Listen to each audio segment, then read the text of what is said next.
আজকের জুমার খুতবার বিষয় হলো এই 5 ওয়াক্ত ফরজ সালাতের আহমিয়ত, গুরুত্ব সম্পর্কে। যে 5 ওয়াক্ত সালাত আমাদের কাছে কি মাইনে রাখে আমাদের ব্যক্তিগত জীবনের সাথে, এবং আল্লাহ সুবহানাহু ওয়া তাআলার কাছে এই সালাতের মানমর্যাদা কি, সেটা আজকে তুলে ধরার চেষ্টা করা হবে। মূলত বিষয়টাকে আপনি এভাবেও নিতে পারেন যে কেন একজন ব্যক্তিকে নামাজ পড়তেই হবে, বা নামাজ পড়তেই হবে কেন, বা কেন আপনি নামাজ আদায় করবেন। এটা আপনি আজকে এখান থেকে একটু বেসিক ধারণা নিয়ে যাবেন। প্রথমত আমরা জানি যে নামাজ আমাদের উপরে ফরজ করা হয়েছে। ইসলামের স্তম্ভগুলো হচ্ছে 5টি, তার মধ্যে অন্যতম একটি স্তম্ভ হচ্ছে এই 5 ওয়াক্ত সালাত। এক বর্ণনায় রাসূলুল্লাহ সাল্লাল্লাহু আলাইহি ওয়াসাল্লাম পুরো ইসলামের স্তম্ভ শুধু সালাতকেই বলেছেন। যে হাদিসটি আপনি তিরমিজিতে 2616 নম্বরে পেয়ে যাবেন। হাদিসটি ইমাম তিরমিজি রাহিমাহুল্লাহ তিনি তার ইমানের অধ্যায়ে 38 নম্বর অধ্যায়ে এনেছেন, যে এই বাব হলো সালাতের আহমিয়ত সম্পর্কে। তাতে মুআজ বিন জাবাল রাদিয়াল্লাহু তাআলা আনহু রাসূলুল্লাহ সাল্লাল্লাহু আলাইহি ওয়াসাল্লামকে কাছে পেয়ে একটা গুরুত্বপূর্ণ প্রশ্ন করেছিলেন যে আখবিরনি বিআমালিন ইউদখিলুনিল জান্নাহ ওয়া ইউবাঈদুনি মিনান নার। আপনি আমাকে এমন একটা ইবাদতের কথা বলেন যে ইবাদত আমাকে জান্নাতে প্রবেশ করাবে, আর যে ইবাদত আমাকে জাহান্নাম থেকে বাঁচাবে। তখন রাসূলুল্লাহ সাল্লাল্লাহু আলাইহি ওয়াসাল্লাম তার প্রশ্ন শুনে তিনি বললেন, লাকাদ সাআলতানি আন আযীম, তুমি তো আমাকে একটা মহা প্রশ্ন করেছ। মানে এটা কত বড় প্রশ্ন যে একজন ব্যক্তি ওটা জেনে যাওয়া যে যেই কাজটা করলে আমি জান্নাতি হব, আর যেই কাজটা করতে পারলে আমি জাহান্নাম থেকে মুক্তি পেয়ে যাব। এটা তো অনেক বড় একটা ব্যাপার, এবং এটা ওই ব্যক্তির জন্য সহজ যার জন্য আল্লাহ সহজ করে দিবেন। রাসূল ভাষাটা বলেছিলেন এইরকম, ওয়াইন্নাহু লা ইয়াসিরুন মাইয়াসসারাহুল্লাহু আলাই। এটা ওই ব্যক্তির জন্য সহজ হবে যেই ব্যক্তির জন্য আল্লাহ চাইবেন। তো জান্নাত পাওয়াটা, জাহান্নাম থেকে মুক্ত হওয়া, এটা একমাত্র আল্লাহ যার জন্য চাইবেন তার জন্য সহজ হবে। তাহলে কি আল্লাহ আমাদের জন্য কি সহজ করেননি? বরং হাদিসের পরবর্তী অংশে বোঝা যাচ্ছে সেই সহজ রাস্তাটা কি, রাসূল আবার সহজভাবে বুঝিয়ে দিলেন। তিনি বলেছিলেন সেই সহজ রাস্তাটা ওই ব্যক্তির জন্যে, আনতা আবুদুল্লাহ ওয়ালা তুশরিকু বিহি শাইআন, তুমি আল্লাহর ইবাদত করবে, আল্লাহর সাথে তুমি কাউকে শিরিক করতে পারবে না। আর অতুকিমুস সালাত অতুতি যাকাত অতাসুম রমাদান অতাহজ্জুল বাইত। তাকে বলা হয়েছিল তুমি 5 ওয়াক্ত সালাত আদায় করবে, যাকাত দেবে, রমজান মাসের সিয়াম রাখবে, এবং বাইতুল্লাহর হজ করবে। এই 5টি যেটা আমরা ইসলামের স্তম্ভ বুঝি। এই পিছিয়ে দিকে ওঠো ওঠো ওঠো ওঠো, সামনে একবারে সামনের কাতারে। ওদেরকে কাতারের মাঝখানে বসাই দেন, মাঝখানে বসান, 2 জনকে 2 দিকে। শোনো শোনো, যে চশমা পড়ছেন নাম কি, ওকে উঠা নিয়ে আসেন, ওকে সামনের কাতারে বসান সোজা করে। এটা হেলান দেওয়ার জায়গা না, এখন জুমার খুতবা চলতেছে। সোজা হয়ে বসেন, সোজা হয়ে বসো, কাতার ঠিক করেন। আমাদের মসজিদগুলোতে এইদিকে এদিকে, এই যে এদিকে তাকাও, এইদিকে তাকাও, এইদিকে। এখন খুতবা চলতেছে, কথা শুনতে হবে, সুন্দর করে বসে কথা শোনো, ঠিক আছে? তোমাকে কথা শুনতে হবে। তো আমাদের মসজিদগুলোর আদব হলো আপনাকে কোরআন সুন্নাহ বুঝে পথ চলতে হবে, কারণ এটা ধর্মীয় ব্যাপার, এটা কোনো খেলতামশার জায়গা না। আর এখন যেহেতু খুতবা চলতেছে, একজন মানুষ যদি তার অপর ভাইকে বলে যে উস্কুত, চুপ থাকো, তাহলে আজকের যে মর্যাদা সেটা কিন্তু আপনি হারাবেন। আজকের মর্যাদা কি? যেই ব্যক্তি পায়ে হেঁটে মসজিদে আসলো অজু অবস্থায়, এবং দ্রুত আসলো, ইমামের কাছাকাছি অবস্থান নিল, চুপ করে খুতবা শুনল, নামাজ পড়ে নিলেই সে যত কদম লেগেছে মসজিদে তার আসতে, তার 1 কদমের নিচে 1 বছরের কিয়াম, 1 বছরের সিয়ামের নেকি লিখে দেওয়া হবে। এটা অনেক বড় একটা ব্যাপার। কিন্তু ওই এত বড় নেকিটা আপনার হাতছাড়া হয়ে যাবে শুধু এই মসজিদের এতটুকু সময় ধৈর্য ধারণ করে না থাকার কারণে। অনেকে আছে কথাও বলবে না, কিন্তু ব্যক্তিগত কাজে যারা অন্যমনস্ক থাকবেন, যে বসে বসে নখ চিমটাচ্ছেন, বসে বসে পায়ের এইগুলো খুঁটছেন, জামা নিয়ে খেলবেন, রাসূল বলেছেন যেই ব্যক্তি ফামান মাসাল হাসা, যেই ব্যক্তি কঙ্কর স্পর্শ করলো, ফাকাদ লাগাও, সেও লাগু কাজ করলো। আর লাগু মানে অনর্থক কাজ, অনর্থক কাজ করলেই আপনার এই নেকি হাতছাড়া হয়ে যাবে। এটা বড় একটা ব্যাপার। কিন্তু আমরা মসজিদে আসলে এমন আচরণ করি, মনে হচ্ছে যে আপনি মানে কি, কেন আসছেন, কার সামনে আসছেন, এগুলো আপনি বলে যান। অথচ আল্লাহ সুবহানাহু ওয়া তাআলা বলেছেন মসজিদ আবাদ করবে যারা আল্লাহকে ভয় করে। মসজিদে তারা যদি ভীতির সাথে প্রবেশ করে তাহলে তারা ক্ষমা পেয়ে যেতে পারে। এটা হচ্ছে আল্লাহর ঘর। তো এই জন্য আদব রক্ষা করে চলতে হবে। আর এই ক্ষেত্রে কোনো বাচ্চাকেও ছাড় দেওয়া যাবে না যে ওকে আপনি ঢিনাই করবেন, ওর মর্জি মতো যা খুশি করবে না, চলবে না। কারণ ওকে আদব শিক্ষা দিতে হবে, এটা এই বয়স থেকেই এই শিক্ষা ওকে নিতে হবে। জি। তো রাসূলুল্লাহ সাল্লাল্লাহু আলাইহি ওয়াসাল্লাম আমাদেরকে বলেছেন সেই সহজ রাস্তাটা কি, ইসলামের এই 5টি স্তম্ভ, যে তুমি আল্লাহর ইবাদত করবে, আল্লাহর সাথে শিরিক করবে না, 5 ওয়াক্ত সালাত আদায় করবে, টাকা হয়ে গেলে হজ করবে, যাকাত দেবে, এবং রমজান মাস চলে আসলে রমজান মাসের সিয়াম রাখবে। তাহলে বোঝা যাচ্ছে যে এই কাজগুলো যারা মোটামুটি করে এরা হচ্ছে ওই ব্যক্তি যাদের জন্য আল্লাহ জান্নাতকে সহজ করে দিয়েছেন। সহজ ইবাদত, সহজ রাস্তা। তারপরে রাসূল সাল্লাল্লাহু আলাইহি ওয়াসাল্লাম বললেন আলা আদুল্লুক, আমি কি তোমাকে বলবো, আলা আবওয়াবিল খায়র, কল্যাণকর সমস্ত রাস্তাগুলো, যেগুলোর মাধ্যমে মানুষ অনেক বেশি কল্যাণপ্রাপ্ত হবে বা আল্লাহর নৈকট্যবান বান্দা হতে পারবে। তখন তিনি বলছেন বালা ইয়া রাসূলুল্লাহ। তখন তিনি বলেছেন আসিয়াম ও জুন্নাহ, বেশি বেশি সিয়াম রাখো, এটা তো তোমার আর জাহান্নামের মাঝে দেয়াল হয়ে যাবে। ওয়াসাদাকাতু তুতফিউ আল খাতিআ কামা ইউতফিউ আল মাউন নার, যেভাবে পানি আগুনকে ঠান্ডা করে দেয়, আগুনের উপরে যদি পানি পড়ে আগুন যেভাবে নিভে যায়, একজন ব্যক্তির দান সাদকা যদি থাকে তাহলে তার পাপের উপরে এইভাবে পানি হয়ে যাবে। তার মানে প্রত্যেকটা পাপ হচ্ছে আগুন, জ্বালানি, যেটা জাহান্নামে জ্বলবে। কিন্তু দান সাদকা হলো সেই পাপের উপরে পানি ঢেলে দেওয়া। রাসূল সাল্লাল্লাহু আলাইহি ওয়াসাল্লাম বলেছেন যে পানি যেভাবে আগুনকে নিভিয়ে দেয়, দান সাদকা তোমার পাপকে নিভিয়ে দেবে। তার মানে ওই লাকড়ির মধ্যে যদি আপনি আগুন ধরান, ধরবে না। জ্বালানি, যেমন ধরেন শুকনো কাঠ, আগুন লাগিয়ে দিলেই ধরে যেত, কিন্তু আপনি ওটাকে ভিজিয়ে ধরান, ধরবে না। আগুনের মাত্রা যদি বেশি হয় আর ওটা কাঠ যদি শুকিয়ে যায় তখন আবার আগুন ধরবে, কিন্তু ভিজা কাঠে আগুন লাগাতে পারবেন না আপনি। তো ঠিক আমাদের ইবাদতের মধ্যে দান সাদকাকে ওই মান দেওয়া হয়েছে যে যেই ব্যক্তিরা দান সাদকা করে এটা তার দেহটাকে, তার পাপটাকে ভিজিয়ে দিবে, এটার গায়ের আগুন লাগবে না। এটা অনেক বড় একটা ব্যাপার। তারপর বলেছেন ওয়াসালাতুর রাজুলি ফি জৌফিল লাইল, আর রাতের গভীরে একজন ব্যক্তির সালাত আদায় করা, এগুলো হচ্ছে সব কল্যাণকর কাজ।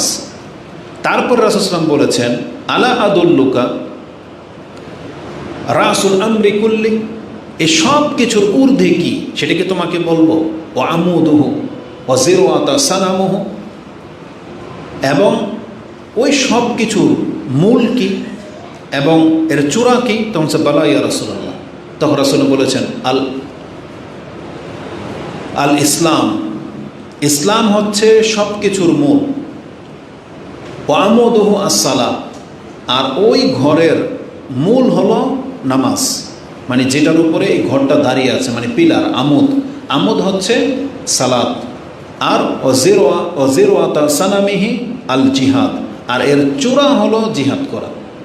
মানে যেই কাঠামোর উপরে আমাদেরকে ঘরে ঢোকানো হয়েছে, সেই ঘরের মূলটা হচ্ছে ইসলাম। মানে আমরা যদি ইসলামের ভিতরে থাকি, যেই ঘরের স্তম্ভটাই 5 ওয়াক্ত সালাত, ওখানে কিন্তু যাকাতও নিয়ে আসা হয় নাই, ওখানে সিয়ামকে নিয়ে আসা হয় নাই, এককভাবে সালাতকে নিয়ে আসা হয়েছে।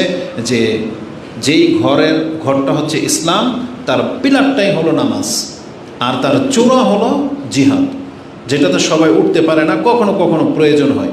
জিহাদ মুসলিমদের জন্য কখনো কখনো প্রয়োজন, কিন্তু এখন যেহেতু প্রয়োজন হয়নি, এখন আমাদের বাংলার জমিনে যেহেতু এখনও জিহাদ করার সেই প্রেক্ষাপট তৈরি হয়নি, তাহলে আমাদেরকে যদি শর্টকাট জান্নাত পেতে হয় তাহলে এই ইসলামের আমোদটাকে ঠিক করতে হবে। সেটা কি? এই 5 ওয়াক্ত সালাত। বরং এমনও হাদিস রয়েছে জিহাদের আগে সালাতকে প্রাধান্য দিতে হবে। আর জিহাদ তো করবেই আল্লাহর বান্দারা, আর নামাজ না পড়লে সে আল্লাহর বান্দাই হইতে পারে না। তখন তার জিহাদটা হয়ে যাবে ভিন্ন কিছু। এটা হবে একটা রক্তপাত, এটা হবে দেশাচার, এটা হবে কাউমি মানে ব্যক্তিগত, এটা হবে শান শৌকত মানে নিজেকে মুজাহিদ বলা হবে, অন্যান্য উদ্দেশ্য হয়ে যাবে। এমনটা হইতেই পারে না যে এক ব্যক্তি আল্লাহর জন্য রক্ত দিয়ে দিবে নাজাতের জন্য আর সে নামাজ পড়বে না, এটা হইতে পারে না। তখন এটা আল্লাহর কাছে হয়ে যাবে কি লোক দেখানো কাজ, পপুলারিটি, ফেমাস হওয়া, বা ওই যে নেম প্লেটে তার নাম চলে আসা। কিন্তু যেই ব্যক্তি নাজাতের জন্য জিহাদ করতে চায় তাহলে তার প্রথম কাজ হলো আগে নাজাতের জন্য সালাত আদায় করা, সে আল্লাহর বান্দা এটা প্রমাণ করা। আর যারা আল্লাহর বান্দা আল্লাহ তাদেরকে বলেছেন জিহাদ করতে।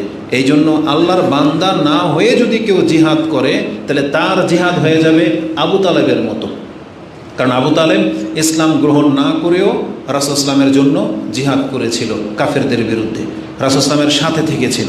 রাসূলুল্লাহ সাল্লাল্লাহু আলাইহি ওয়াসাল্লাম সাথে থেকে কেমন জিহাদ করেছেন তিনি? তার পুরো কওমের বিপক্ষে তিনি দাঁড়িয়ে গিয়েছিলেন।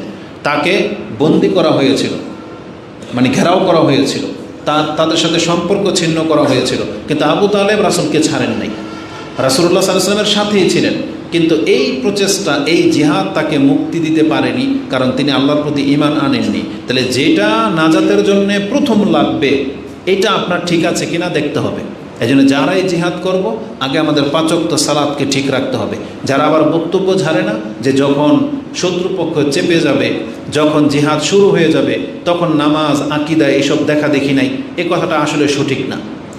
বরং অবশ্যই আপনাকে আগে থেকে প্রস্তুতি থাকতে হবে, তারপরে আপনি ওই সিচুয়েশনে পড়ে গেলে তখন আপনি জিহাদে অংশ নেন। পাপ থাকলেও তখন আপনি জিহাদে অংশ নেবেন, সেটা বলবো। কিন্তু একজন বেনামাজি ওই হুজুকে যদি কোনো হিন্দু ও বাংলাদেশের হয়ে যদি জিহাদ করে, আপনি কি তারও জান্নাতে পাঠিয়ে দিবেন?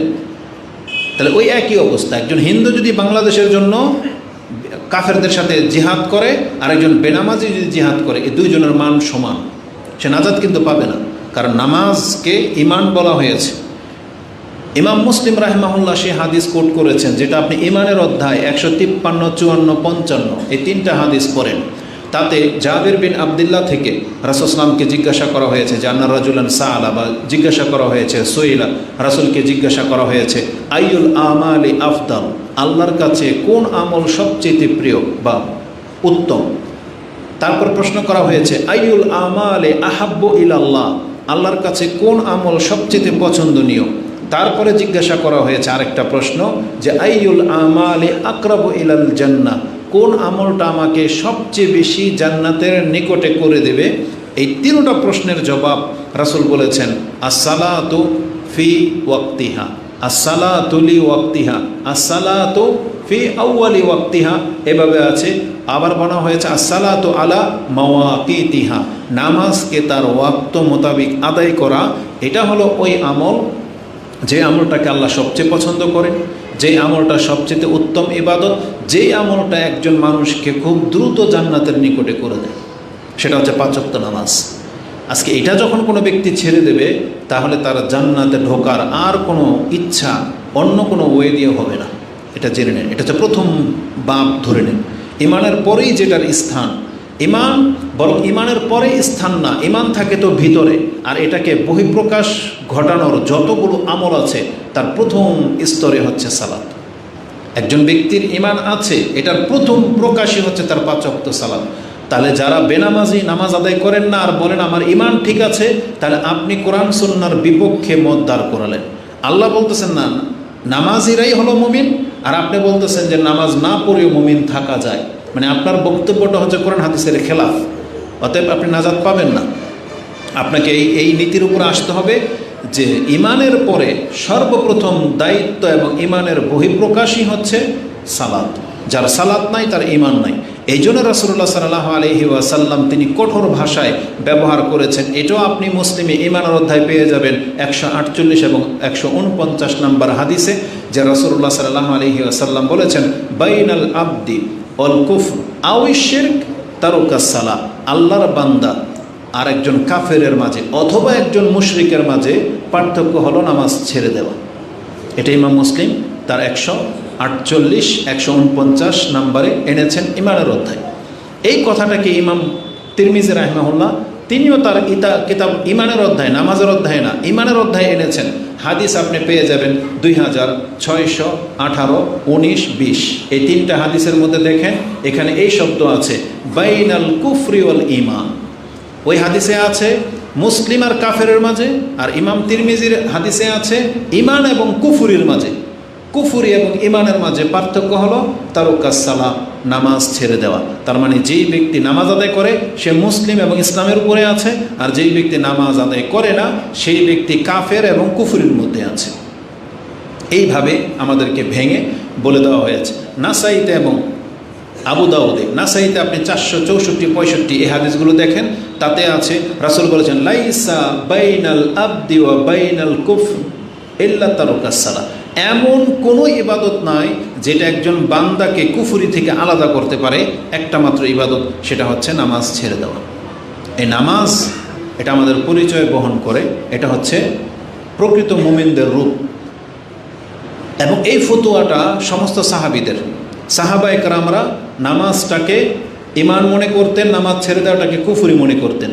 এই সম্পর্কেও ইমাম তিরমিজি রাহিমাহুল্লাহ তিনি তার ঈমানের অধ্যায়ে হাদিস এনেছেন। 9 নম্বর পর্বে গিয়ে আপনি পেয়ে যাবেন আব্দুল ইবনে শাকিক আল ওকাইলি, প্রখ্যাত তাবি, তিনি একটা মত পেশ করেছেন যে কানা আসহাবু মুহাম্মাদিন সাল্লাল্লাহু আলাইহি ওয়াসাল্লাম লা ইয়ারাউনা শাইআন মিনাল আমালি তারকুহু কুফরুন গায়রাস সালাহ।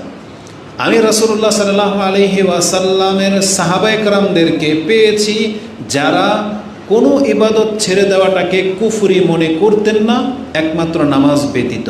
এই সালাত এমন একটা স্বতন্ত্র ইবাদত যেটাকে ছেড়ে দেওয়াটাকে সাহাবায়ে কেরামরা কুফরি মনে করতেন। এটা আপনি পেয়ে যাবেন তিরমিজিতে ঈমানের অধ্যায় 2622 নম্বর হাদিসে রয়েছে যে প্রত্যেকটা সাহাবী নামাজ ছেড়ে দেওয়াটাকে কুফরি মনে করতেন। তারই ফলশ্রুতিতে ওমর রাদিয়াল্লাহু তাআলা আনহুর জীবন থেকে একটা ঘটনা আপনি পাবেন। সেটা মৌজুমুল কাবির আলা ওসাতে রয়েছে এবং ইমাম মুয়াত্তা মালিক, ইমাম মালিক তার মুয়াত্তা মালিকে 53 এবং 54 নম্বরে একটা আসার এনেছেন। এটা প্রমাণ করার জন্য যে রক্ত বের হলে ওযু নষ্ট হয় না। আমাদের সমাজের মাযহাব আবার ভিন্ন কথা বলে, কিন্তু মালিকি মাযহাব অনুযায়ী তাদের মতে রক্ত বের হলে ওযু নষ্ট হয় না। আর দলিল পেশ করেছেন ওমর রাদিয়াল্লাহু তাআলা আনহুর জীবনের ঘটনা থেকে। এটা একটা বড় ব্যাপার যে ইমামরা যখন কোনো মত পেশ করেন আর সাথে দলিল পেশ করে দেন, এটা হকের প্রমাণ। কিন্তু কিছু ইমাম আছে, কিছু মাযহাবের ইমাম আছে, কথা ঢালাওভাবে বলতেই থাকে, কোত্থেকে রেফারেন্স নিয়েছে, এটা হক না বাতিল, এর কি দলিল আছে, কিছুই পেশ করে না, ফতোয়া ঝেড়ে দিয়ে চলে যায়। এমনটা হবে না। মুয়াত্তা মালিকে ইমাম মালিক রাহিমাহুল্লাহ তিনি বাব অধ্যায় কায়েম করেছেন যে রক্ত বের হলে ওযু নষ্ট হয় না। দলিল স্বরূপ কি এনেছেন? ওমর রাদিয়াল্লাহু তাআলা আনহুর ঘটনা, যে যেই দিন ওমর রাদিয়াল্লাহু তাআলা আনহুকে চাক্কু দিয়ে আঘাত করা হয়েছিল সেটা নামাজ অবস্থায় ফজরের সালাতে। লুলু, ফয়রোজ, অগ্নিপূজক শত্রু তার জের ধরে ফজরের নামাজে যেহেতু অন্ধকার ছিল, সে বিষ মাখানো চাক্কু দিয়ে তাকে 3টা কি 4টা আঘাত করেছিল। তার পেটের ছিদ্র এপারও সব রক্তনালী বা খাদ্যনালী কেটে গিয়েছিল এবং বিষ পুরা শরীরে ছেয়ে গিয়েছিল। সেই দিনের ঘটনায় ওই নামাজে আরও 7 জন সাহাবীর কথা আছে যারা জায়গাতেই শহীদ হয়ে গেছে। ওমর রাদিয়াল্লাহু তাআলা একদিন বেঁচে ছিলেন, ওই দিন তিনি ইন্তেকাল করেননি, তার পরের দিনও তিনি বেঁচে ছিলেন। এবং শেষ দিন যখন তার ইন্তেকাল হবে সেই দিনের ফজরের ঘটনা তিনি বলতেছেন।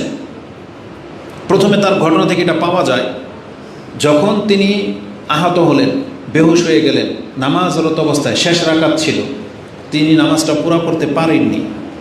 তার জ্ঞান যখন ফিরেছে তিনি জিজ্ঞেস করেন নাই যে আমাকে আঘাত করেছে তোমরা কি তাকে ধরতে পারলা কিনা, কে সে, তার বিচার কি করেছো, কিচ্ছু জিজ্ঞেস করেন নাই। তিনি নাকি প্রথম জিজ্ঞেস করেছিলেন আসাল্লান নাস, আমি যে নামাজে আহত হইলাম ওই নামাজটা কি তোমরা পুরা করেছিলা? আসাল্লান নাস, মানুষ কি নামাজটা পড়ে নিয়েছিল? তখন বলা হয়েছে যে হ্যাঁ, আপনার পরে আমরা নামাজটা পড়ে নিয়েছিলাম, তখন তিনি বলেছিলেন আলহামদুলিল্লাহ। একজন মুসলিমের অনুভূতি দেখেন, মরে যাবেন, সে কোনো কিছু জিজ্ঞাসা না করে বলতেছেন যে মানুষ কি সে নামাজটা আদায় করে নিয়েছিল? তো বলছে হ্যাঁ করে নিয়েছিল। তখন তিনি বলছেন আলহামদুলিল্লাহ। তারপরে বিচার টিচার যা হবে এটা পরে। তো এটা হচ্ছে একজন মুসলিমের চিন্তাধারা। তিনি যেই দিন মারা যাবেন সেই দিনকার ঘটনা, রাত জেগে আছেন, আই কাজা উমার, রাত জেগে আছেন। তাকে জিজ্ঞাসা করা হয়েছে লিউসাল্লি সুবহ, আপনি কি ফজরের সালাত আদায় করার জন্য জেগে আছেন? বলছেন না। এই অবস্থায় বলছে হ্যাঁ। তখন ওমর রাদিয়াল্লাহু তাআলা আনহু তিনি বলতেছেন এটা এই জন্যই হবে যে আমি যেটা জেনেছি, তিনি বলেছেন লা হাজ্জা ফিল ইসলাম লিমান তারাকা সালাহ, যেই ব্যক্তি নামাজ ছেড়ে দেয় ইসলামে তার কোনো অংশ থাকে না। কি মনে করে সারাটা জীবন যিনি ইসলামের উপরে, ইসলামের খেদমত করলেন, ইসলামটাকে বিজয়ী করলেন, যার মাধ্যমে অর্ধ পৃথিবী মুসলিমদের দখলে চলে আসছিল, যার জীবনটাই কেটেছে ইসলামের প্রতিষ্ঠিতের ভূমিকায়, তিনি মরার সময় এটা বলতেছেন যে লা হাজ্জা ফিল ইসলাম লিমান তারাকা সালাহ, যেই ব্যক্তি নামাজ ছেড়ে দিল ইসলামে তার অংশ থাকে না। অথচ তার হাতে মাত্র এক ওয়াক্ত সালাত, সে এক ওয়াক্ত সালাতটাকে পেশ করে দিচ্ছেন, যদি এটা আমি এখন ছেড়ে দেই তাহলে ইসলামের উপর আমার মৃত্যুটা হবে না, কারণ এখনও আমি যেহেতু জীবিত। অথচ তার রক্ত ঝরতেছে। ফাসাল্লা ওমর নামাজ পড়তেছেন, ওয়া জুরহুহু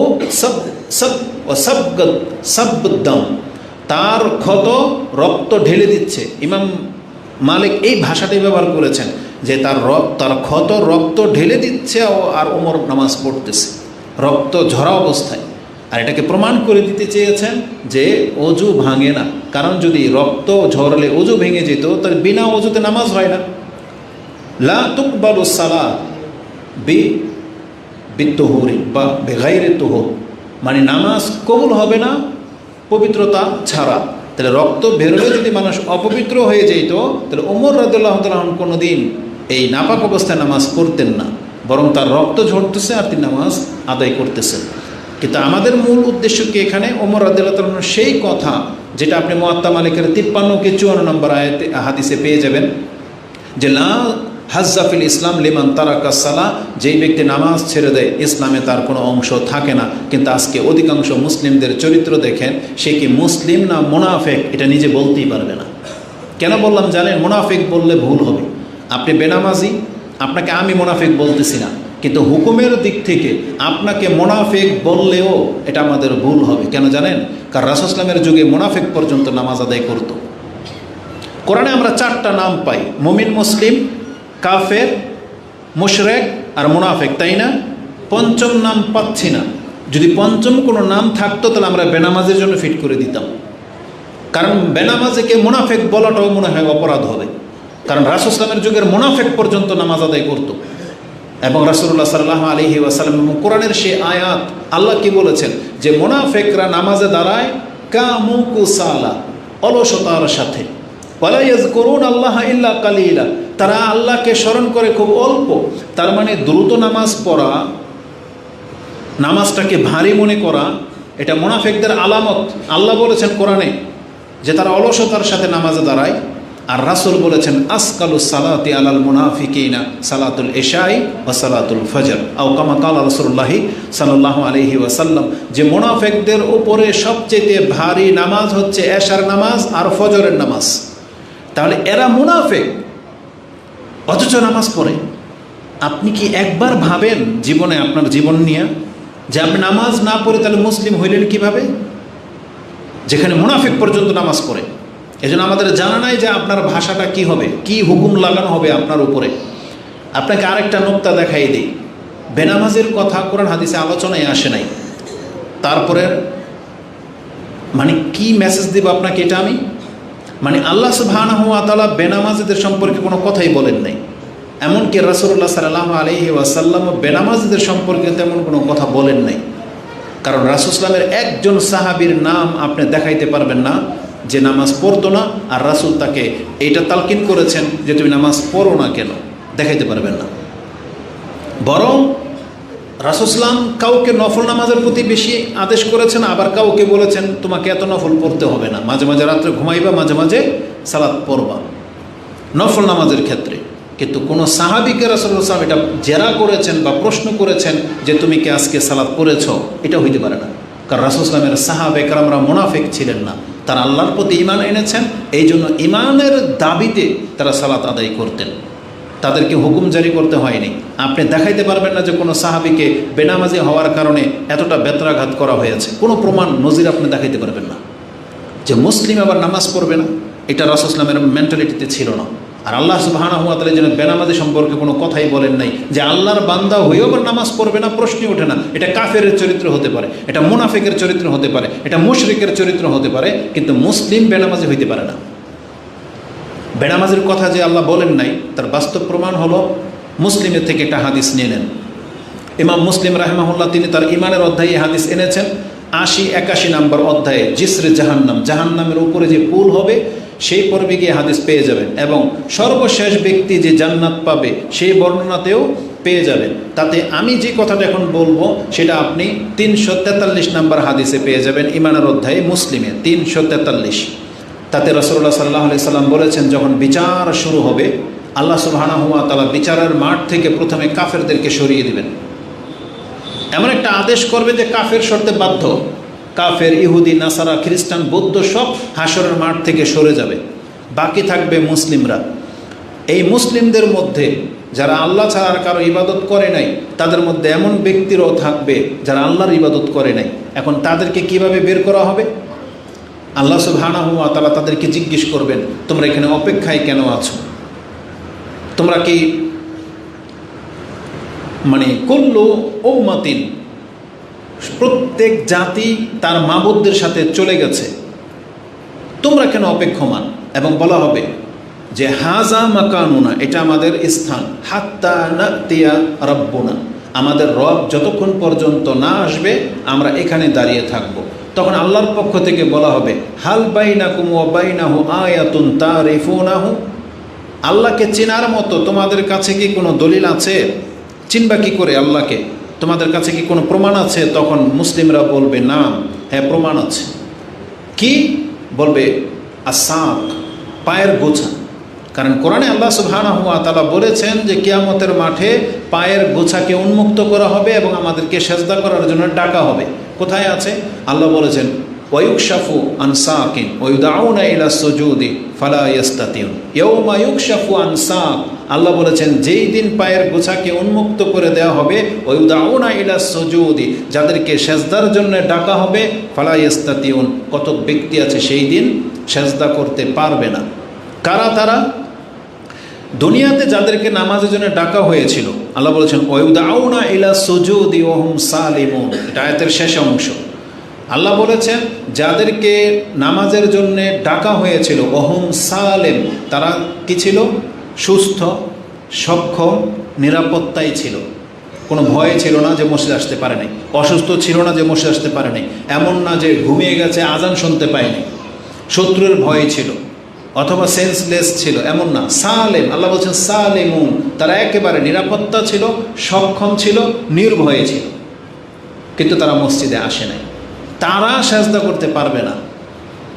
আল্লাহ সুবহানাহু ওয়া তাআলা বিচারের মাঠে যখন বলবেন সাফ, তখন আল্লাহ তার পায়ের গোছাকে উন্মুক্ত করে দিবেন, ওয়া আযিনাল্লাহু লাহু বিসসুজুদ, এবং তাদেরকে অনুমতি দেবেন যে এখন আমাকে সেজদা করে দেখাও। রাসূল বলেছেন ফালা ইয়াবকা মান কানা ইয়াসজুদু মিন তিলকাই নাফসি, দুনিয়াতে যারা অন্তর থেকে আল্লাহর সালাত আদায় করেছিল তারা একজনও বাকি থাকবে না, সাথে সাথে তারা সেজদায় লুটিয়ে পড়বে, সেজদায় পড়ে যাবে। এখন এই দৃশ্য দেখে ওয়ালা ইয়াবকা মান কানা ইয়াসজুদু তিকাআন ওয়া রিয়াআন ওয়া সুমআতান বলা হয়েছে, তাদেরকে সেজদা করতে দেখে ওই ব্যক্তিরও বাকি থাকবে না যারা হয়তো দুনিয়াতে সালাত আদায় করেছিল কোনো লোভে, কোনো কিছু পাওয়ার আশায়, কারো ভয়ে, অথবা লোক দেখানো, অথবা কোনো প্রয়োজনে যারা নামাজ আদায় করেছে। যেমন বিয়ের সময় নামাজ পড়ে 2 রাকাত, ওরা নাকি এটা জানাইছে নিয়ম যে বিয়ের দিন 2 রাকাত নামাজ পড়তে হয়। কত জাহেলদেরকে দেখছি আবার স্বামী স্ত্রী দুজন পাশাপাশি দাঁড়ায়, নিয়ত তো জানে না, নিয়তই জানে না সে বিয়ের নামাজের নিয়ত কি। তখন পেছন থেকে নানি দাদিকে বলে দেয় আল্লাহ আকবর বল, আল্লাহ আকবর বল, বুঝেন না? তারপরে এমন পুরুষ বহু দেখেছি ভিডিওতে, তো কিছু কিছু দৃশ্য দেখা যায়, ও আর বউর দিকে তাকায় যে ও কেমনে নামাজ পড়ে, ও ও নিজেই জানে না, অথচ ইমাম।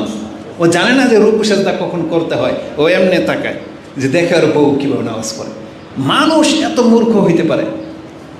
আবার মূর্খামির একটা চরম দৃশ্য দেখলাম নেটের মধ্যে। জায়নামাজ বেরিয়েছে, একটা লাভ চিহ্ন দেওয়া, দুইটা একসাথে জোড়া আর কি। হ্যাঁ, এটা জোড়া, মানে একটা বরের একটা হচ্ছে কনের, জামাই বউর জন্য দুইটা এরকম জায়নামাজ ডিজাইন করে বানানো হয়েছে, একটু আগ পিছ। এটা একটা চরম মূর্খামি। মহিলারা যদি কাতারে দাঁড়ায়, কোথায় দাঁড়াবে বলেন? পেছনে দাঁড়াবে, এক কাতার পেছনে। যদি আপনি আর আপনার স্ত্রী নামাজ পড়েন, সে দাঁড়াবে যেমন ইমামের পেছনে, আপনারা দাঁড়ান এক কাতার পেছনে, তাহলে মহিলারা দাঁড়াবে এক কাতার পেছনে, পুরুষ থাকবে সামনে। অথচ এই মূর্খ জাতি এইটা পর্যন্ত শিখলো না যে বিয়ের দিন নামাজ পড়বে, তাও জামাই বউকে একসাথে দাঁড় করিয়ে দেয়। এটা একটা চরম মূর্খামি। তালাকুল্লিহাম।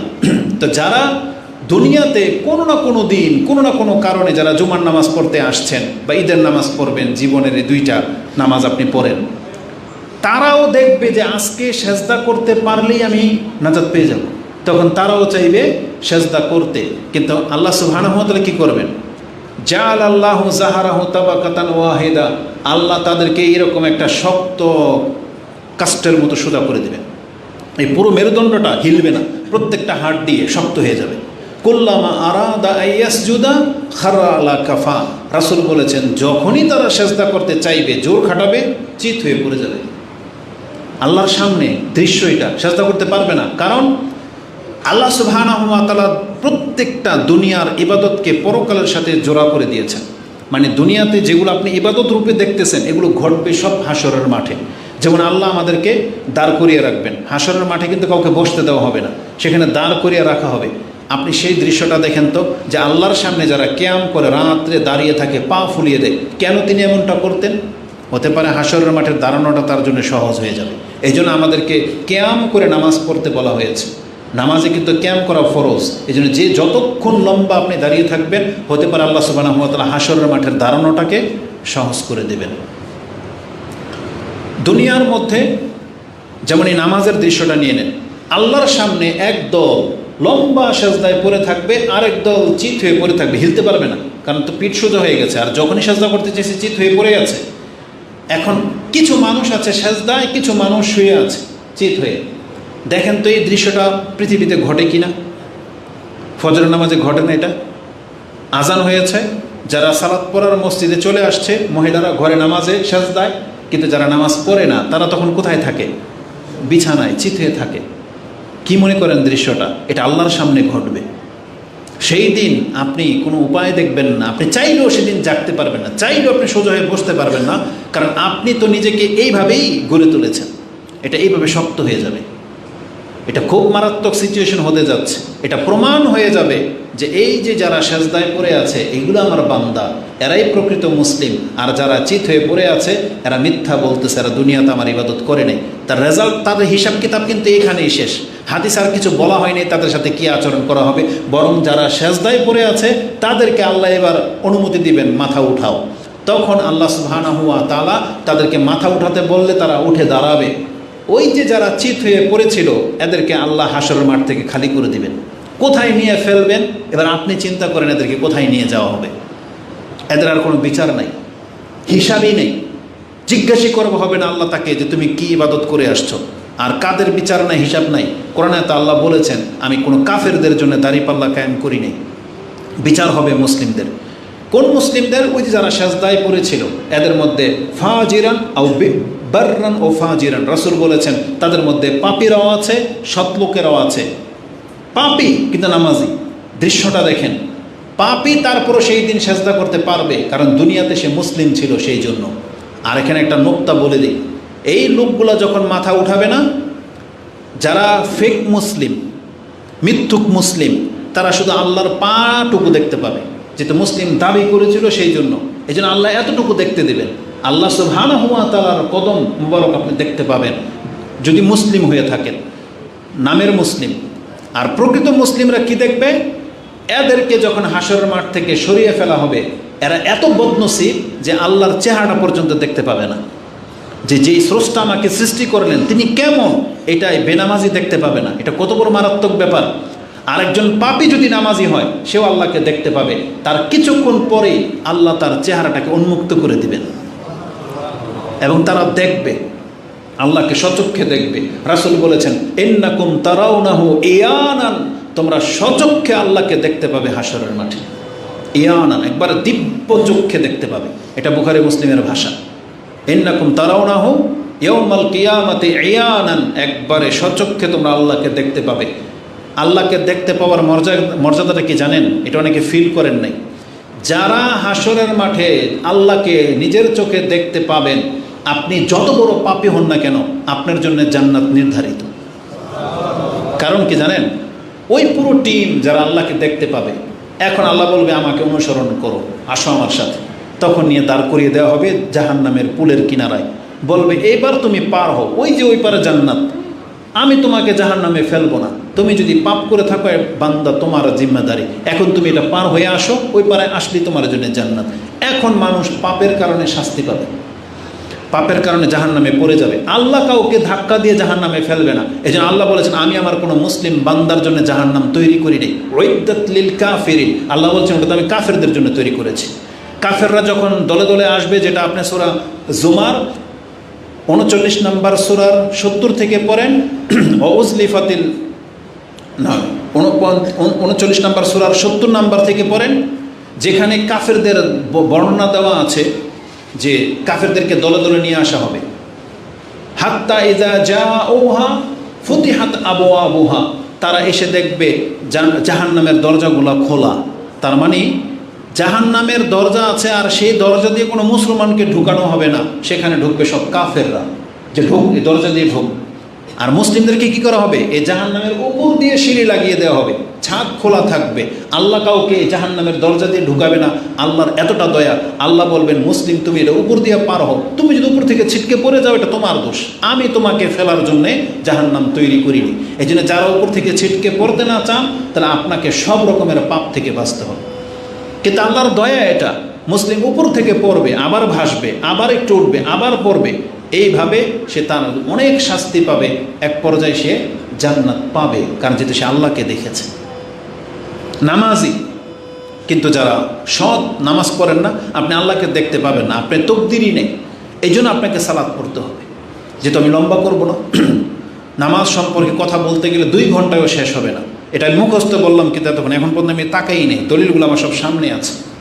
তো কথা হচ্ছে যে নামাজ সালাত হচ্ছে মুসলিমদের পরিচয়, এটা বিহীন কিন্তু আপনি নাজাত পাবেন না। এটা আমি বলে দিলাম যে আপনার ইমানের পরীক্ষা করা হবে নামাজের মাধ্যমে, কিন্তু আপনি সেটাকে ঢিনাই করে দিয়ে বসে আছেন। আবার যখন আপনাকে জিজ্ঞেস করা হবে বিচারের মাঠে সর্বপ্রথম কি হিসাব নেওয়া হবে, তখন আপনি আবার ঠিকই উত্তর বলতে পারেন যে হ্যাঁ, বিচারের মাঠে নামাজের হিসাব নেওয়া হবে। জানেন না? শুনেছেন তো ওয়াজ মাহফিলে বহুবার শুনেছেন। অথচ এটাও কিন্তু এক ইমানেরও পরীক্ষা নেওয়া হবে নামাজের মাধ্যমে, সেজদার মাধ্যমে। আবার যখন ওই যে মুসলিমদের বিচার শুরু হবে, পাপ করছে কি করে নাই, তখন গিয়ে প্রশ্ন আসলে নামাজের কথাই প্রথম আসবে। এই হাদিস ইমাম তিরমিজি 413 এবং নাসাইতে হাদিসটি আপনি 464-65 পেয়ে যাবেন। তাতে আছে আবু হুরায়রা তার বর্ণনাকারে তিনি বলেছেন, কালা রাসূলুল্লাহ সাল্লাল্লাহু আলাইহি ওয়াসাল্লাম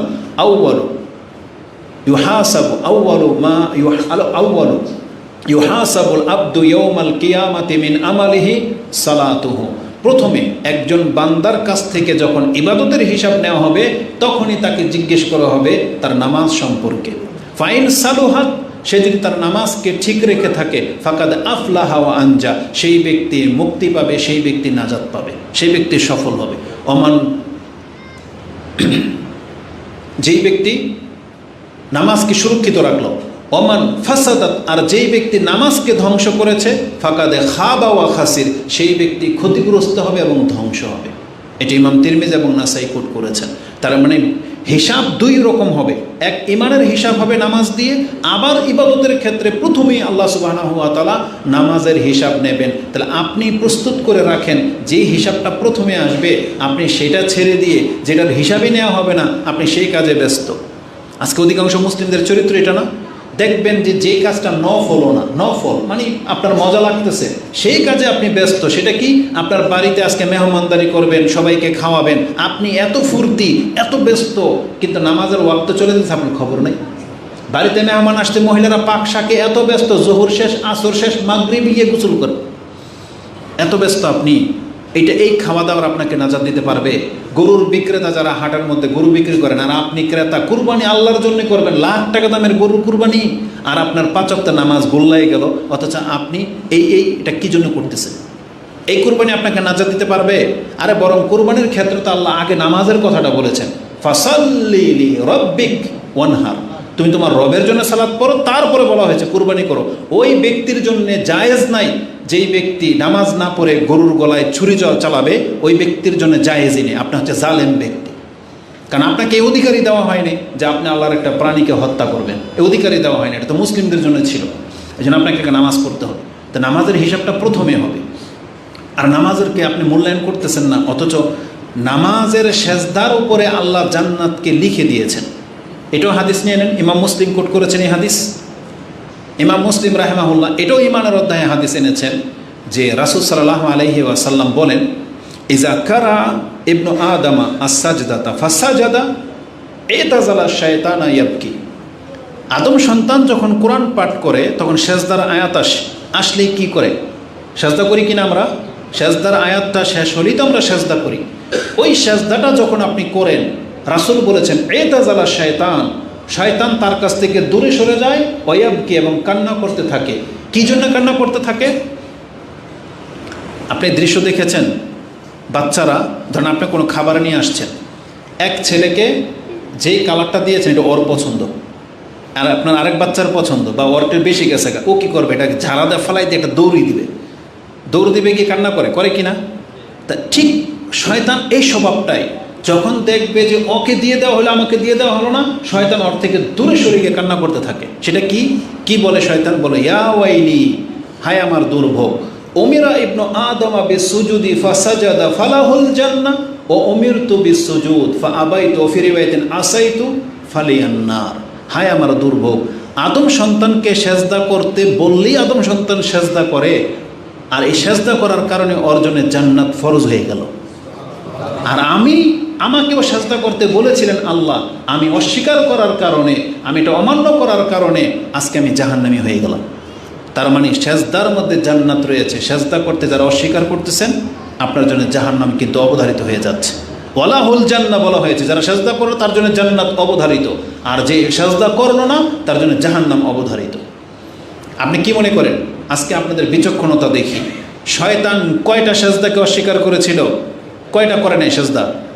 একটা না? তাই একটা না করার কারণে আপনি বলতেছেন ওই শয়তান, ও জালেম, ও হচ্ছে গজবপ্রাপ্ত। আল্লাহ বলেছেন ফাআবা, অস্বীকার করেছে, ওয়াস্তাকবারা, অহংকার করেছে, ও কানা মিনাল কাফিরিন, আর সে কাফের হয়েছে একটা সেজদা না করার কারণে। আপনি কয়টা সেজদা করেন না? প্রতিদিন কয় ওয়াক্ত ফরজ? 5 ওয়াক্ত। কয় রাকাত? 17 রাকাত শুধু ফরজ, নফল বাদ দেন। ফরজই 17 রাকাত। 17 রাকাতে কয়টা সেজদা? 34টা সেজদা। প্রত্যেক রাকাতে 2টা না? তাইলে একজন ব্যক্তি আল্লাহর সৃষ্টি একটা সেজদাকে অস্বীকার করার কারণে আল্লাহ বলেছেন সে অহংকার করলো এবং কাফের হইল, আর আপনি 34টা সেজদাকে অস্বীকার করতেছেন, তারপর আপনি বলে পাক্কা মুমিন। বিষয়টা কি? মানে আসলে এটা আল্লাহর সাথে কোন ধরনের চুক্তি হয়েছে আপনার? বলেন। এটাকে আমাদের দেশের মতো ওই ভাষা না যে ওর 7 খুন মাফ বলে না আমাদের দেশে? কারণ কি? নেত্রীর চাচাতো ভাই, নেত্রীর বলে ফুফাতো ভাই, নেত্রীর গ্রামের লোক, আর নেত্রীর বিয়ের সন্তানের নাতি। এই জন্য কি ওর জন্য সব মাফ নাকি? আল্লাহ সুবহানাহু ওয়া তাআলার সাথে আপনার এমন চুক্তি আছে যে আপনি কি বাংলাদেশের, আমি রাসূলের উম্মত, আদমের সন্তান, মানুষ তো আমি, এই জন্য আল্লাহ আমার মাফ করে দেবে, এমন কোনো ডিটাচ আপনার সাথে চুক্তি আছে? থাকলে দেখান। হাত বুরহানাকুম, আপনার কাছে প্রমাণ থাকলে দেখান যে হ্যাঁ আল্লাহর সাথে আমি এই চুক্তিপ্রাপ্ত হয়েছি যে আমি বাংলাদেশের জন্ম, কুমিল্লার সন্তান, আল্লাহর কাছে এটা আমার চুক্তিবদ্ধ আছে, আমি নামাজ না পড়লে আল্লাহ আমার মাফ করে দিবে। দেখাইতে পারবেন? কেউ দেখাতে পারবেন না। আল্লাহ সম্পর্কে মিথ্যা প্রচার হয়ে যাবে এটা। বরং আপনি এটা বলতে পারেন ইবলিস তো ছিল জিন, আমরা তো মানুষ, এই জন্য আল্লাহ যেমন আমাদের পিতাকে ক্ষমা করে দিয়েছে আমাদেরকে তো ক্ষমা করে দিবে। এটারও জবাব আছে। আপনার পিতাকে কি আল্লাহ ক্ষমা করেছিল? আরে যদি প্রথম অপরাধটাকে ক্ষমা করে দিত তাহলে জান্নাত থেকে বের করলেন কেন? তার অপরাধ যেটা ছিল, ভুল যেটা ছিল, এর জন্য কি আল্লাহ তাকে ধরেন নাই? তারপরে আল্লাহ তাকে ক্ষমা করেছেন, মানে শাস্তি দেন নাই, সে তওবা করার কারণে, তাই না? কিন্তু জান্নাত হারিয়েছেন কিনা? তার মানে বোঝা যাচ্ছে আল্লাহ বলতেছেন ওমান আবিজাল্লাহ মিল্লিল আবিদ, আমি আমার কোনো বান্দার প্রতি সামান্য জুলুম করব না। যেই ভুলের কারণে আমি শয়তানকে ধরেছিলাম, ওই একই ভুলের কারণে আমি আদমকেও ধরেছিলাম। তবে আদম কি করেছে? আমার কাছে ক্ষমা চেয়েছিল, ক্ষমা চাওয়ার কারণে আদমকে ক্ষমা করা হয়েছে। এই জন্য আপনারা যারা, আমরা যারা বেনামাজি, আপনি যদি এখন তওবা করে নেন, আল্লাহ আপনাকে ক্ষমা করে দিবেন। কিন্তু আপনি যদি ইবলিসের মতো যদি হিটলারি করেন এখন, এটা জানার পরও যদি আল্লাহকে সাজদা না করেন, তার মানে আপনি ডিসাইড করেই নিয়েছেন যে আপনি ইবলিসের সাথে যাবেন, এমনটাই না? না হলে যদি আপনি ইবলিসের সাথে যেতে না চান, আপনাকে কি করতে হবে? সালাত আদায় করতে হবে। ইবলিস জানেন আল্লাহর সাথে একটা চুক্তি করেছিল, সেটা আমি আপনাকে দেখিয়ে দিই। সেই আয়াতটা আছে সূরা বনী ইসরাঈল 17 নম্বর সূরা 60-এর পর থেকে আপনি পড়েন। তাতে আল্লাহ সুবহানাহু ওয়া তাআলা ইবলিস বলেছিল আল্লাহকে, আরাআইতা হাযাল্লাযী কাররামতা আলাইয়া লাইন আখখারতানি ইলা আজালিন ইলা ইয়াউমিল কিয়ামা লাআহতানিকান্না যুররিয়াতাহু ইল্লা কালিলা। আল্লাহকে সে বলেছিল, আল্লাহ আপনি এই যে ব্যক্তির দিকে তাকান, এই আদম সন্তান, এর কারণে আজকে আমি লাঞ্ছিত হইলাম, একে আমার উপর আপনি সম্মানিত করেছেন বিদায় আজকে আমি কাফের শয়তান হয়ে গেলাম। আপনি স্মরণ রাখেন, আমি আর একটা সন্তানকেও ছাড়ব না, ইল্লা কালিলা, তবে যারা মুক্তি পাবে, অল্প মানুষ মুক্তি পাবে, কিন্তু আমি শয়তান এদের সবগুলোকে আমার সাথে জাহান্নামে নিয়েই ছাড়ব। এটা ওয়াদা করেছিল শয়তান। কালা, আল্লাহ সুবহানাহু ওয়া তাআলা তাকে বলেছেন, কালা ইজহাব, যাও, তোমাকে অপশন দিয়ে দেওয়া হলো, ইজহাব ফামান তাবিআকা মিনহুম, তোমার মানুষের মধ্য থেকে যারাই তোমার অনুসরণ করবে, তোমার পথ চলবে, ফাইন্না জাহান্নামা জাযাউকুম জাযাআম মাওফুরা, আমি তোমার সাথে এটা ওয়াদা করলাম, তোমার পুরো টিমকে আমি জাহান্নামে ফেলে দেব। তাহলে আজকে যারা বেনামাজি হয়ে ওই ইবলিসের সাথে থাকতে চান, আপনার ঠিকানা কিন্তু ওখানেই হয়ে যাবে। আর আপনি যদি মনে করেন যে আল্লাহ আমাকে ক্ষমা করুক আমার পিতার মতো, তাহলে আদম আলাইহিস সালাম যেটা করেছিল আমাদেরকে সেটা করতে হবে। সেটা কি? এখন আপনি ভুলটা শুধরে নেন, তওবা করে নেন। এখন থেকে জুমার নামাজে মসজিদে ঢুকছেন, আপনার মরার আগ পর্যন্ত যেন এই মসজিদের সাথে আপনার সম্পর্ক যেন ছিন্ন না হয়, এটা ওয়াদা করবেন আল্লাহর সাথে ইনশাআল্লাহ। তাইলে আল্লাহ আপনাকে ওয়াদা করতেছেন, তাহলে আপনাকে ক্ষমা করে দেওয়া হবে, এটা আল্লাহ ওয়াদা। কোরআনের ওয়াদাটা কোথায় আছে? অনেক জায়গায় আছে, তো একটা আয়াত নিন, যেটা আল্লাহ সুবহানাহু ওয়া তাআলা সূরা তাহা 20 নম্বর সূরার 82 নম্বর আয়াতে উল্লেখ করেছেন। আল্লাহ বলছেন, ও ইন্নী লাগাফফারুন, অবশ্যই আমি ওই ব্যক্তিকে ক্ষমা করব, ওই ব্যক্তির জন্য অবশ্যই আমি আল্লাহ ক্ষমাশীল। ওয়া ইন্নী লাগাফফারুন লিমান তাবা ওয়া আমানা ওয়া আমিলা সালিহান সুম্মা ইহতাদা, যেই ব্যক্তি তওবা করে আমার প্রতি ঈমান আনলো, সৎ কাজে লেগে গেল এবং মরার আগ পর্যন্ত আর এই রাস্তা ছাড়লো না, সুম্মা ইহতাদা, এই হেদায়েতের উপরে চলতে থাকলো, আল্লাহ বলেছেন এমন প্রত্যেকটা ব্যক্তিকে আমি আল্লাহ ক্ষমা করে দেব। এই জন্য অতীতের যে নামাজগুলো ছুটেছে, ওটার জন্য আপনি ভয় পেয়েন না। আজকে যদি তওবা করে 5 ওয়াক্ত নামাজ পড়া আজকে থেকে শুরু করে দেন না, এটা আপনার গ্যারান্টি আছে আল্লাহ আপনার অতীতের সমস্ত পাপগুলোকে মাফ করে দেবেন। এই জন্য এটা যারা পেতে চান অবশ্যই নামাজ আদায় করবেন। এটা ছিল আমাদের পক্ষ থেকে সংক্ষিপ্ত, আমি বলবো এটা নামাজ সম্পর্কে সংক্ষিপ্ত মেসেজ। আরেকটা মেসেজ আজকে আপনাদেরকে দিয়ে দিই, যেটা আজকের খুতবার একটা গুরুত্বপূর্ণ অংশ ছিল, যেটা আপনাদেরকে জানতে হবে। কেন আপনি নামাজ পড়বেন? এর একটা মুখ্য কারণ হলো আমরা সবাই দুনিয়া চাই, দুনিয়াতে কিছু ফয়দা চাই। দুনিয়ার ফয়দাটা কি? আপনি পেরেশানিতে আছেন, আপনার সাহায্য লাগবে, কেউ আপনার সাহায্যকারী নাই, একটু বিলম্ব হবে কিন্তু সাহায্য আসবে একটা মাধ্যম অবলম্বন করলে, সেটা হচ্ছে 5 ওয়াক্ত সালাত বা নামাজ। যখন তখন নামাজ যদি আপনি পড়েন, আপনি আল্লাহর কাছ থেকে সেটা প্রাপ্ত হতে পারেন যেটা আপনার ঘাটতি আছে। আর এই অফারটা আল্লাহ নিজে করেছেন। কোরআনে আল্লাহ সুবহানাহু ওয়া তাআলা আমাদেরকে জানিয়েছেন, এই আদেশটা আল্লাহ বনী ইসরাঈলদেরকে করেছিলেন, যেটা আপনি সূরা বাকারার 44, 45, 46 এই আয়াতগুলোতে পেয়ে যাবেন। এবং ওই আদেশ আল্লাহ আমাদেরকেও করেছেন, যেটা সূরা বাকারার 151, 52, 53 এই আয়াতগুলোতে পাবেন। আল্লাহ বলেছেন, ইয়া আইয়ুহাল্লাযীনা আমানুস্তাঈনু বিস-সাবরি ওয়াস-সালাহ, তোমরা আল্লাহর কাছে সাহায্য কামনা করো ধৈর্য ধারণ করার মাধ্যমে আর নামাজের মাধ্যমে। কোথায় ধৈর্য ধারণ করবেন? মানে আপনি এখন ফেসে গেছেন, চাকরিটা হালাল, অল্প বেতন, আল্লাহ বলছে ধৈর্য ধারণ করো, তুমি হারামে যেও না, ধৈর্য ধারণ করো আর দোয়া করো নামাজের মাধ্যমে, আল্লাহর কাছে চাও। ইন্নাল্লাহা মা'আস সাবিরিন, আল্লাহ তোমার সাথে আছেন, এটা আল্লাহ বলেছেন। এখন আপনি যে আল্লাহর কাছে ধৈর্য ধারণ করবেন, নামাজের মাধ্যমে যে সাহায্য চাবেন, সাহায্য চাইলে যে আপনি সাহায্য প্রাপ্ত হতে পারেন, এটার দলিল দিয়ে দিই। জাকারিয়া আলাইহিস সালাম, তার সন্তানের প্রয়োজন ছিল, তিনি সন্তান চেয়েছেন, চেয়ে গিয়ে নামাজে দাঁড়িয়েছেন। ওহুয়া সাল্লি ফিল মেহরাব ও কাইমুন ইউসাল্লি ফিল মেহরাব, এটা সূরা আলে ইমরান, আপনি 38-এর পরে গেলে পেয়ে যাবেন যে তিনি তখন মেহরাবে নামাজে দাঁড়িয়ে আছেন। ওই মুহূর্তে ফেরেশতা এসে তাকে সুসংবাদ দিচ্ছেন, ইন্না নুবাশশিরুকা বিগুলামিন ইসমুহু ইয়াহইয়া, আমরা আপনাকে একটা সন্তানের সুসংবাদ দিচ্ছি, আল্লাহ পাঠিয়েছেন, তার নাম হবে ইয়াহইয়া। অথচ তিনি তখন নামাজে দাঁড়িয়ে। এটা আল্লাহ কেন উল্লেখ করলেন? যাতে আমরাও নামাজে সুসংবাদ প্রাপ্ত হব। আমাদের উপরে হয়তো নাজিল হবে না ফেরেশতা, কিন্তু আল্লাহর পক্ষ থেকে আপনি আপনার উপকার পরিলক্ষিত হতে পারবেন। এবং আজকের খুতবার সবচেয়ে গুরুত্বপূর্ণ একটা পয়েন্ট, যেটা যে হাদিসটা আপনার কাছে আজকে পেশ করব, সেটা হচ্ছে ইব্রাহিম আলাইহিস সালামের একটা ঘটনা। বিপদে পড়লে নামাজের মাধ্যমে যে আল্লাহর পক্ষ থেকে বিপদ মুক্ত করেন আল্লাহ, এর একটা দৃষ্টান্ত আল্লাহ রেখে দিয়েছে। আবু হুরায়রা তার বর্ণনাকারী, ইমাম বুখারী তার 3টা জায়গায় এই হাদিসটা এনেছেন। একটা লম্বাভাবে জানতে হলে আপনি 2217 নম্বর হাদিসটা গিয়ে বাসায় পড়বেন।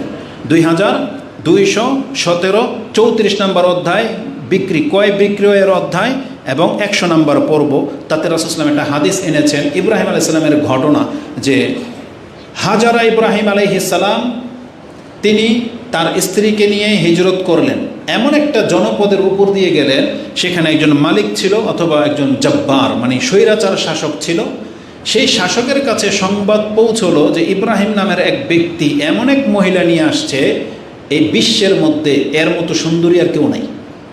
এই সংবাদ ওই স্বৈরাচার শাসকের কাছে চলে গেল। ইব্রাহিম আলাইহিস সালামকে ডাকানো হলো যে আপনার সাথে কাকে নিয়ে আসছেন, কে এটা? তখন ইব্রাহিম আলাইহিস সালাম বলেছেন, এটা আমার বোন। বলে নাই যে আমার স্ত্রী। যদি বলতো স্ত্রী, তাকে তখন ইব্রাহিম আলাইহিস সালামকে হত্যা করে দিয়ে তার বউকে নিয়ে নিত। তিনি ছিলেন সারা আলাইহিস সালাম। তখন বলছে এটা আমার বোন। তখন ইব্রাহিম আলাইহিস সালাম গিয়ে তাকে বলছেন, দেখো এই জমিনে তুমি আর আমি ছাড়া মুমিন কিন্তু কেউ নাই, সেই হিসেবে তুমি আমার বোন, তুমি গিয়ে আবার মিথ্যা আমাকে প্রমাণিত করো না, কারণ তোমাকে এই জন্য বোন বলেছি, যদি স্ত্রী বলতাম ওকে আমাদেরকে হত্যা করে দেবে, তোমাকে রেখে নেবে। তারপরও বাধ্য হয়ে বলছে, ঠিক আছে তাহলে আপনার এই বোনকে আমার কাছে পাঠান। এই বদমাস তলব করলো, নাহলে তো মেরে দেবে। তখন তিনি গেলেন, বলছে তুমি যাও। তিনি তো আল্লাহর খলিল, ওহী আসে তার কাছে, তিনি নির্ভীক ছিলেন, কোনো ভয় পাননি, বলছে যাও। এটা তো ছিল ইব্রাহিম আলাইহিস সালাম। আর ইব্রাহিম আলাইহিস সালামের সাথে এক্সেপশনাল কিছু ঘটলে এটা আমরা বলতে পারি তিনি তো আল্লাহর খলিল, আল্লাহর রাসূল। কিন্তু তার স্ত্রী তো আল্লাহর রাসূল ছিলেন না, কিন্তু কি ছিলেন? একজন সৎ মহিলা, তাই না? শোনেন সারা রাদিয়াল্লাহু তাআলা আনহার ফজিলত কি। তাকে বাধ্য করা হয়েছে এই বাদশার কাছে যাওয়ার, যখন একা রুমে তাকে আবদ্ধ করা হয়েছে, এখন বাদশাহ তাকে স্পর্শ করবে, ওই স্বৈরাচার। তখন সারা আলাইহিস সালাম তিনি ওযু করে নামাজে দাঁড়িয়ে গেলেন। ওই বাদশাহ ঘরে ঢুকতে ঢুকতেই তিনি নামাজে দাঁড়িয়ে গেলেন। ফাকামা, তিনি দাঁড়িয়ে গেলেন। ফাকামা ইলাইহা ফাকামাত তাওয়াদ্দা ওয়া তুসাল্লা, তিনি ওযু করলেন, নামাজে দাঁড়িয়ে গেলেন। নামাজে তিনি যে দোয়াটা করেছেন আল্লাহর কাছে, তিনি কি বলেছেন? আল্লাহুম্মা ইন কুনতু আমানতু বিকা ওয়া বিরাসূলিক, আমি যদি আল্লাহ তোমার প্রতি ঈমান এনে থাকি, এবং এই যে তোমার রাসূল ইব্রাহিম কেউ ঈমান আনে নাই, আমি ঈমান এনেছি, আমি যদি তোমার রাসূলের প্রতি ঈমান এনে থাকি, ওয়া আহসানতু ফারজি, আর আমি যদি আমার লজ্জাস্থানকে হেফাজত করে থাকি, ইল্লা আলা আজওয়াজি, শুধু আমার স্বামী ছাড়া আজ পর্যন্ত আমাকে কেউ স্পর্শ করে নাই, এটা যদি আল্লাহ তুমি জেনে থাকো, তাহলে ফালা তুসাল্লিত আলাইয়াল কুফা হাযাল কাফির, তাহলে আমার উপরে কাফেরকে তুমি প্রাধান্য দিও না। তিনি নামাজে বলতেছেন, আল্লাহ আমি যদি তোমার প্রতি ঈমান এনে থাকি এবং তোমার রাসূলকে যদি বিশ্বাস করে থাকি, এবং আমার লজ্জাস্থানকে যদি আমি আমার স্বামী ছাড়ার কোনো ব্যক্তিকে স্পর্শ করতে না দিয়ে থাকি, তাহলে আল্লাহ তুমি এই কাফেরকে আমার উপরে চাপিয়ে দিও না। সুবহানাল্লাহ। তিনি দোয়া শেষ করে নামাজ শেষ করেছেন, সাথে সাথে সেই স্বৈরাচার প্যারালাইজড হয়ে জমিনে পড়ে গেছে। পরে পা দিয়ে এভাবে দাফড়াচ্ছে সে। সারা আলাইহিস সালাম দেখলেন ব্যাপারটা তো ভিন্ন হয়ে গেল, কারণ এই মুহূর্তে যদি মরে যায়, বাস্তবিক মরে যেত, আল্লাহকে মেরেই দিতেন। এই অবস্থায় যদি মরে যায়, তখন আমার উপরে অপবাদ আসবে, কারণ ঘরে তোর কেউ নাই, বলবে এই মহিলাকে হত্যা করেছে। ফলশ্রুতিতে কী হবে? আবার আমাকে কেসাসস্বরূপ হত্যা করে দেওয়া হবে। তখন বলছে আল্লাহ যদি এখনও মরে যায়, তাহলে এই অপবাদটা আমার উপরে আসবে। আল্লাহ তার দোয়া তখনও কবুল করলেন, আবার ওকে সুস্থ করে দিলেন। কিন্তু এই স্বৈরাচার আবার তার উপরে হাত দেওয়ার চেষ্টা করেছিল, আবার বেহুশ হয়ে পড়ে গেল। এভাবে 2বার কি 3বারের ঘটনা আছে। বলছে ইসনাইন আউ সালাসান, 2বার কি 3বার ঘটেছে। শেষে যখন এই ব্যক্তি দেখলো যে না, একে তো আমি টাচ করতে পারবো না, তখন সে লজ্জায় আর কিছু বলে নাই, ঘর থেকে বেরিয়ে গেছে এবং সবার কাছে এসে বলতেছে আমার কাছে তো একটা শয়তান পাঠানো হয়েছে। তখন শয়তান উপাধি দিয়ে দিল, কারণ এ তো শয়তান, বলি না যে ভেলকিবাজি করে, এ তো শয়তান রূপের মানে পরি হয়ে আসছে, আমার বলিন এরকম। তখন এই কথা বলে ওর জাতির কাছে ও ফেমাস হয়ে গেল, বলল ওকে ওর জায়গা মতো পৌঁছে দিয়ে আসুক, সাথে ওকে একটা খাদেমও দিয়ে দেওয়া হোক। তখন ওই হাজার আলাইহিস সালামকেও এর সাথে গিফট হিসেবে দিয়ে দেওয়া হয়েছিল বাঁচার জন্য। তাহলে এই হাদিস বুখারীতে আছে। তাহলে আমি যেটা দেখাতে চেয়েছি, আল্লাহ সুবহানাহু ওয়া তাআলার ওয়াদা এটা, আল্লাহ যখন কোনো কাজ ঘটান এটা শুধু একজন ব্যক্তির জন্য সীমাবদ্ধ থাকে না। আমরা যদি ওই চরিত্রের মুসলিম হতে পারি তাহলে আল্লাহ আমাদেরকেও বিপদের সময় উদ্ধার করবেন, এটা আল্লাহর ওয়াদা। কারণ আল্লাহ ইউনুস আলাইহিস সালামকে উদ্ধার করে তখন এটা বলেন নাই যেটা ইউনুসের জন্য খাস, বরং আল্লাহ বলেছেন ওয়াকাযালিকা নুনজিল মুমিনিন, এইভাবে আমি ইউনুসকে উদ্ধার করেছি, আমি আমার মুমিন বান্দাদেরকে এইভাবেই উদ্ধার করে থাকি। আকুলু লিকাউলি হাযা আস্তাগফিরুল্লাহ লি ওয়া লাকুম ওয়া লিসাইরিল মুসলিমিন ফাস্তাগফিরু ইন্নাহু হুয়াল গফুরুর রহিম।